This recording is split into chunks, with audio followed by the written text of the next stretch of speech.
भाई तो जो एक कैरेक्टर था करीम लाला, जो इंसान था, उसका एंड कैसे हुआ था? उसको भी मरवाया था दाऊद नहीं ने? नहीं नहीं, करीम लाला को मरवाया नहीं। करीम लाला ने ना अपना जितना भी कारोबार था एक समय पे आके उन्होंने समद खान पठान को दे दिया था, और वो इन चीज़ों से काफ़ी ज़्यादा अलग हो गए थे। मतलब उनका तो काफ़ी बाद में अभी वो हुआ है, नाम। हाँ डेथ हुई थी उनकी बाद में बहुत ज़्यादा, और कुछ बीमारियों के चलते ही हुआ था। लेकिन करीम लाला, उम्र की बात होती है दोस्त। अभी आप ये देखो कि दाऊद आज किस उम्र पे है, 68, 68 साल का हो चुका है। छोटा शकील 63, 62, इन जो 60 साल का अनीस इब्राहिम, तो ये सारे लोग इस उम्र पे आ चुके। तो उम्र के साथ में आपका ना वो चीज़ें आ जाती हैं। उस टाइम तो करीम लाला का एंड वगैरह नहीं हुआ था, जस्ट ये फर्स्ट फेज़ हुआ करता था, जिसमें फ़र्स्ट फेज़ में आप अयूब बाबा को देखते हो, फिर करीम लाला को देखते हो, फिर आप देखते हो कि मस्तान, वरदराजन मुदालिर। तो ये फर्स्ट फेज़ ख़त्म हुआ जब ये लोग हो गए 60 साल के, 70 साल के, 60 साल के करीबन के। तो सेकंड फेज़ के गैंगस्टर्स, अंडरवर्ल्ड डॉन, ये सब दाऊद इब्राहिम, गौली, साबिर, ये सब आए। तो वो एक डाउनफॉल उन लोगों का आ जाता है, हर फील्ड में होता है।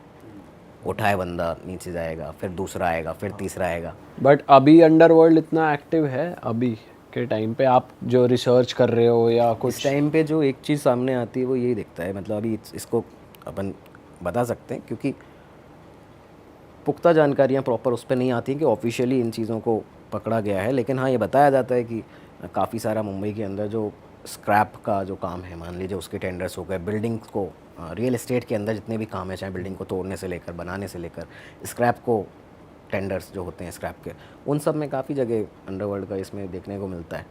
और ये पूरे मुंबई में ही है या पूरे इंडिया में है? नहीं नहीं, मुंबई में ज़्यादा इस तरह की चीज़ें सामने आती हैं, क्योंकि मेनली जो जो लोग रह भी गए ना, जो दुबई नहीं गए हैं, जो पाकिस्तान नहीं गए हैं, वो तो मुंबई में रह रहे हैं। जो लोग नहीं गए हैं वो लोग अभी उधर ही हैं। और ऐसा मतलब बताया जाता है कि कई बार पकड़ा भी जाता है, छापेमारी की जाती है, तो ये सब निकलती हैं चीज़ें। पर हाँ, अभी काफ़ी ज़्यादा कम है उस तरीके से। भाई ये तो चलो बॉम्बे की बात हो गई, और ये इतनी हाइप में भी इसलिए आई क्योंकि ये नेशनल इश्यूज बन गए।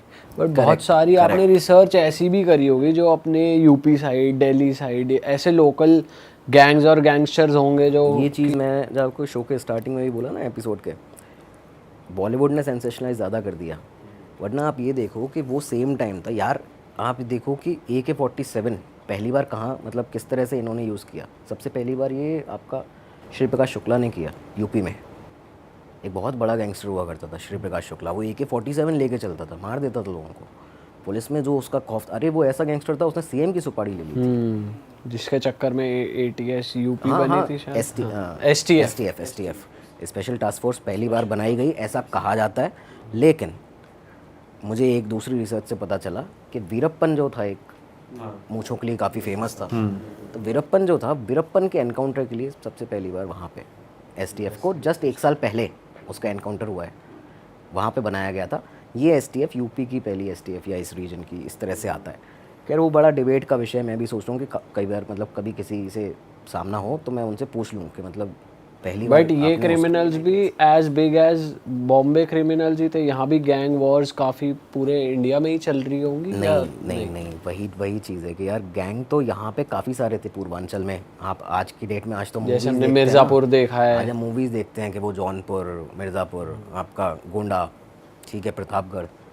लेकिन उस टाइम पे ना काफ़ी ज़्यादा गैंग थे। इनफैक्ट हर एरिया के, वेस्टर्न यूपी, ईस्टर्न यूपी, आपके आगरा तक के। आगरा से आप आगे निकल जाओ, ग्वालियर में चंबल, चंबल तो फेमस था ये डाकुओं के लिए ना। तो उस टाइम पे तो डाकू लोग भी थे यार, डाकू थे, उनके ऊपर तो और 100 मर्डर होते थे, 150 लोगों को मारा हुआ है, ये सब भी थे। लेकिन सब जगह ये सब चल रहा था। आप पंजाब में अगर देख लो तो 2012-13 की बात, आपको सुक्का खालून नाम का एक गैंगस्टर दिखता है। सुक्का खालून बहुत ही यूथ में, तो मतलब बहुत ज़्यादा यूथ उसको, वैसे वो जेल से बैठ के अपना फ़ोन वगैरह और ये सब चलाते थे उस टाइम से। भाई एक ना डेडिकेटेड एपिसोड करेंगे आपके साथ जहाँ पर हम ये लोकल गैंगस्टर्स और क्योंकि ये बड़ा डिस्कस करेंगे। बहुत डीप है यार ये ना, बहुत ज़्यादा। अगर इस समय भी हम एक एक कैरेक्टर पे ही बात करें ना, हाँ। बहुत लंबा हो जाएगा। अभी तो कुछ गैंगस्टर्स ऐसे भी हैं जो सब लोग को पता ही है वो नाम, जो सोशल मीडिया पे सीधा बोलते हैं कि इसकी जिम्मेवारी मैं लेता हूँ, मैंने ये किया है।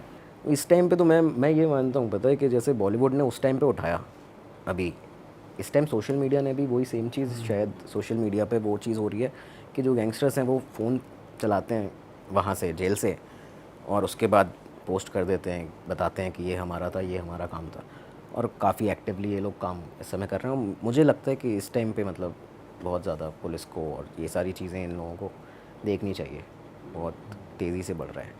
तो उनको ज्वाइन किया, लेकिन बड़े बड़े जितने खिलाड़ी थे ना इनके, इन लोगों को इसने ख़त्म किया था, और उसके बाद में जाके ये आपका जो दुबई जाने का हुआ, तो ये समद खान की मौत के बाद में 86 की शायद ये बात है, 86 की बात है, तब मुंबई पुलिस पहली बार मतलब प्रॉपरली जो दाऊद के पीछे लगी थी वो उस टाइम लगी थी, जब इसको लगा, एक्चुअल में लगा कि भाई अब तो मेरा ही नंबर बचा है, मतलब अब तो कौन ही बचा है, सबको मैंने ख़त्म कर दिया। उस टाइम पे एक्चुअल में सबको ख़त्म कर चुका था यार, मतलब माया डोलस, एक शूट आउट एट लोखंड वाला मूवी बनी है विवेक ओबरॉय। हाँ, तो विवेक ओबरॉय ने उसमें माया डोलस का कैरेक्टर किया है और तुषार कपूर ने ना दिलीप बुआ का किया है। तो ये दोनों को डी कंपनी में इसने लिया, दाऊद इब्राहिम ने। और प्लस उस टाइम पे क्या किया गया था कि जो राइवल जो दोनों गैंग थे, अशोक जोशी गैंग, अरुण गवली गैंग और एक रमा नायक का गैंग होता था। तो दिलीप बुआ से तो रमा नायक का बॉडीगार्ड होता था दिलीप बुआ, उसी से बॉडीगार्ड से ही उसको मरवा दिया था। और वही बताया गया था कि भाई तुमको डी कंपनी में जगह देंगे और पैसा देंगे। बाद में आगे जाके मुंबई पुलिस ने भारत का मतलब पहला डे लाइट एनकाउंटर था, शूट आउट एट लोखंड वाला जो था, मतलब बहुत ही ऐसा शूट आउट था वो कि 465 राउंड फायर हुए थे। 3.5 घंटे में 465 राउंड फायर, 125 पुलिस वाले, और इन 5 लोगों को मारने के लिए 5 लोगों का गैंग होता था इधर स्वाति बिल्डिंग में, लोखंड वाला कॉम्प्लेक्स में, तो इनको मारने के लिए पहुंचे थे।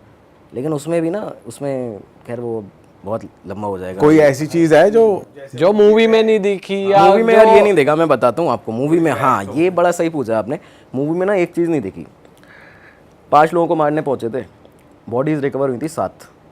अच्छा। हाँ, एक बॉडी थी वार्डन की, यरवाड़ा जेल के, पुणे में यरवाड़ा जेल का वार्डन था। वो क्या करता था, वो यहाँ पे आया क्यों था कि इन लोगों के पास में उसी दिन आया था, और वो इन लोगों के पास में आया कि भाई इनके जो गुर्गेर वहाँ पे जेल में बंद है, उनको क्या क्या चीज़ें पहुँचानी है, किसकी क्या खबर देनी है, वहाँ से क्या खबर आई हुई है। एक इनको ये बताने आया था, कम्युनिकेशन। और दूसरा एक बंदा था अनिल खूबचंदानी नाम का, वो था रियल इस्टेट, क्योंकि ये माया डोलस गैंग जो था वो पूरा रियल इस्टेट, जितने ओनर्स थे बड़े बड़े हफ्ता वसूली, कौन कहाँ नई बिल्डिंग बना रहा है, क्या बना रहा है, तो इसकी खबर देने के लिए वो दूसरा बंदा आया था। वो पूरा रियल इस्टेट की खबर देता था मार्केट की, कि भाई उसने ना इतने फ्लैट बना दिए, आपको नहीं बताया, उसने इतना कमाया, आपको नहीं बताया। वो इसलिए आए थे। वो 2 सिविलियन थे, एक तरह से सिविलियन बोला ही जा सकता, वैसे ही बोला जा सकता है उनको, गैंगस्टर्स प्रॉपरली नहीं थे, चार्जेस उन पे ऐसे कुछ नहीं थे, लेकिन ये वो दोनों भी ग्राउंड फ्लोर पे उनको एनकाउंटर में मारा था। ये मूवी में नहीं, मूवी में है नहीं, मूवी में कहाँ है यार, मूवी में वो दिखाया है। मूवी में क्या दिखाया है कि एक इन्होंने किसी को, एक बिजनेसमैन है, उनको कर रहे थे, एक्सटॉर्शन कर रहे थे, उनके लड़के को उठा के ले आए, और कोई लड़का वड़का नहीं था यार, वो तो ये दोनों लोग थे। सही बात है। और तो ये लोग भी डी कंपनी में थे, दाऊद के लिए काम करते थे ये दोनों। हाँ, डी कंपनी में माया डोलस का तो आना ही ऐसे हुआ था ना। माया डोलस पहले काम कर रहा था आपका, मेरा मानना है अरुण गवली गैंग के साथ में, गवली गैंग के साथ काम करता था उस समय पे। और गवली गैंग का उस समय एक राइवल गैंग था, अमर नायक गैंग।